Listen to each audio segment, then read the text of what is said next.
Oo, kasi kung yung past administration, ang dami nang hiniram na pera, pag dating ng sumunod na administration, sabi, wala lang pondo para patakbuhin itong gobyerno. Utang. Utang na naman.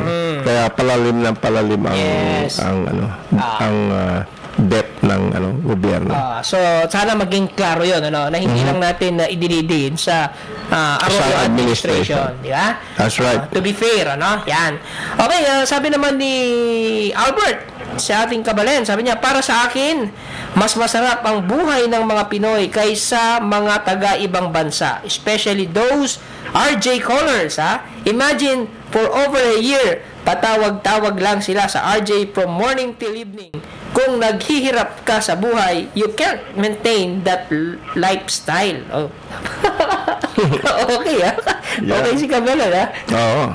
Tama nga naman, Kung totoong naghihirap ka, you'd be busy making a living. Oo. Pero dahil sa nakatutok lang sa telepono, ibig sabihin, may dumarating, may nakapondo, may nandyan na maasahan. Magandang analysis yung ginawa ni Kabalet, ni Albert. Yeah.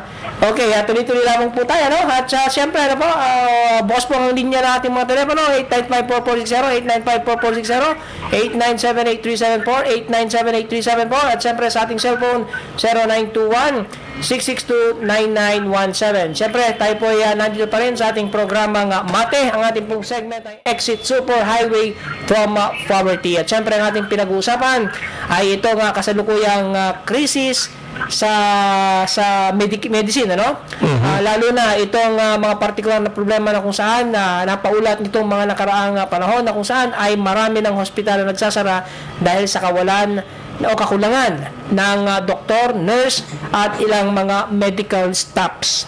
Right. Masakit ngayon dahil ngayon pa naman na dumadami ang mga sakit.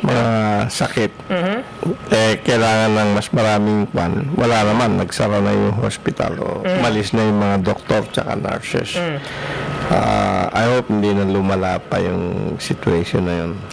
Sana, pero gaya ng sinabi nga ng ating mga ilang mga callers, hindi na, at gaya ng sinabi mo rin na mukhang hindi naman talaga kayang pigilan natin na hindi lumabas ng bansa itong ating mga professionals, lalo't may naghihintay na malaking sahod doon sa kanilang pupuntahang bansa.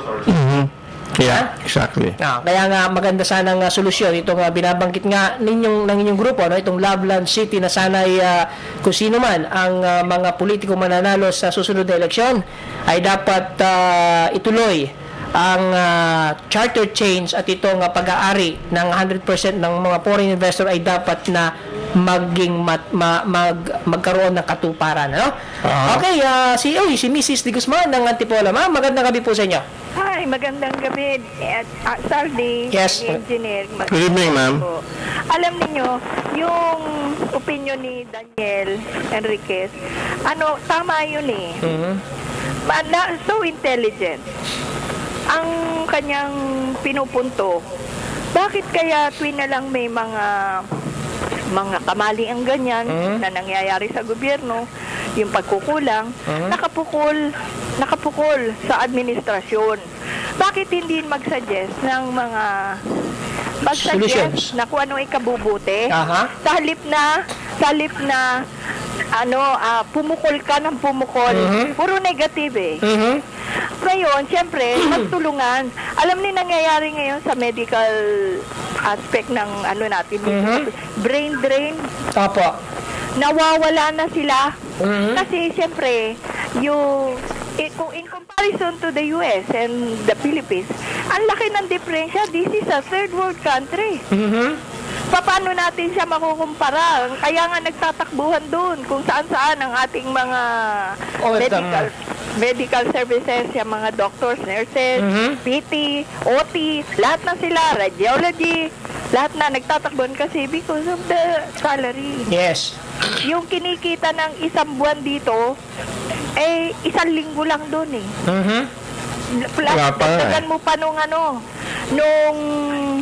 overtime. Lahat na ng oras, ako kumari, 2 oras lang tulog nila para makaka-catch up sila doon sa mga overtimes na yan. Dito, ang mga medical practitioner, sabihin na natin yung mga espesyalista, say otolaryngology. Pag hindi ka humingi ng resibo, hindi ka bibigyan. O, di ba pandaraya yan? Oh, imaginein mo ang PF nila, hindi na nalalayo sa states, ha? Kaya, tama si Daniel dyan. Magandang gabi po and more power. Okay, magandang gabi po. Opo. Maraming salamat. Thank you po, ma'am. Yan, no? Okay, no? So, yan, no? Pero, gaya ng sinabi ko na, kiklear lang natin na pag sinabi nating administration, particular sa akin na engineer, no? Sinasabi ko yan na hindi lang sa isang administrasyon, kundi yung mga nagdaang administrasyon pa, no? Oh. Parang ano yan, no?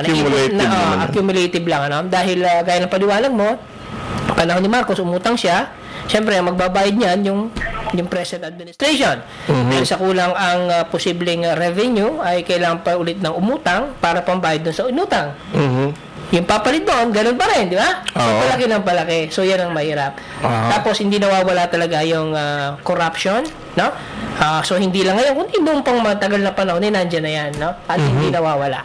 So, ito yung sinasabi nga ni Dennis Mujano, no? Dapat ay magkaroon ng mga sting operations, palakasin ng intelihensya na minsan ay binanggit nyo na rin, di ba? Bilang solusyon kung paano ma-curb itong corruption at kung paano magkaroon ng check and balance, no? Nasabi mo nga noon ng inyong grupo na ang kailangan lang ay palakasin ng intelligence ng intelligence system ng Pilipinas. Na ibig sabihin ay may mga grupo na kung saan ay kayang magtiktik sa pinakamataas na opisyal ng gobyerno na hindi sila kayang pigilan. Yeah, exactly. Pero ngayon, wala tayong ganun ngayon eh. Na may diferensya pa tayo sa check and balance kaya hindi mangyari yun. At syempre, gaya lang sinasabi din natin, itong para masolusyonan, itong crisis medical ngayon, no, ay meron naman din offer na solusyon ang inyong grupo. At ito nga yung sanay pakinggan ang charter change, magkaroon ng 100% ownership ng land ng foreign investors upang sa ganoon ay mabuo ang Loveland City na siyang solusyon sa brain drain ng medicine at ng educational system natin. Yeah, exactly. So ito yung mga pinag-uusapan natin ngayon dito at so magiging nais ko lamang pong maging malinaw sa ating lahat, sa ating mga tagapakinig na hindi po natin sinesentro sa isang administrasyong problema kundi sa pangkalatang sistema na nangyari mula nung mga naunang administrasyon hanggang sa kasalukuyan. Okay, nagbabalik si Ka Daniel. Ka Daniel, magandang gabi. Magandang gabi, Engineer Enzaldi. I'd like to thank Mrs. De Guzman for the undeserved praise. Anyway, yung pinupunto ko doon, Kazaldi, Engineer, the problem is not political, it is cultural. Yes. Precisely sinasabi nyo, succession of administration. Kaya ganito yung problema ngayon.